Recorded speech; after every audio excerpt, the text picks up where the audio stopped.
Daniel in the lion's den, story script long ago in the kingdom of Persia, lived a man named Daniel. He wasn't a king or warrior. He was a faithful servant of God, known for his wisdom, integrity, and prayerful life. Daniel had been taken from his homeland as a young man, but over time, he rose through the ranks and became one of the top officials under King Darius. The king trusted him so much, he planned to put Daniel in charge of the whole kingdom, but not everyone was happy. The other officials were jealous. They searched for something, anything to accuse Daniel, but he was honest. He was faithful. He made no mistakes. So they came up with a new plan. They convinced King Darius to sign a law. For the next 30 days, no one could pray to anyone except the king. Anyone who did would be thrown into the lion's den.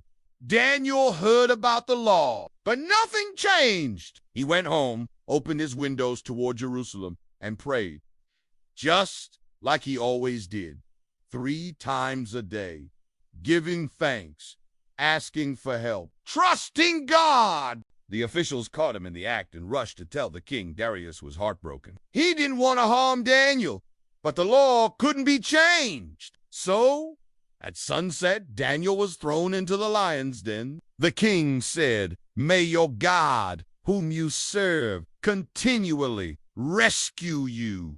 A stone was rolled across the entrance. The den was sealed, and the king went home, fasting, sleepless, pacing through the night. At dawn, he ran to the den and cried out, "Daniel, has your God saved you?" Then came a voice from the darkness. "O king, live forever! My God sent his angel and shut the lions' mouths. They have not hurt me because I was found innocent in his sight." The king was overjoyed. Daniel was lifted out, untouched, unharmed, not a single scratch. But those who had plotted against him were thrown into the same den. This time, there was no rescue. Then King Darius declared to all nations, "The God of Daniel is the living God. He endures forever. He rescues and saves. He performs signs and wonders. He shut the mouths of lions. Faith, dose, and tea always keep us out of the lioness den,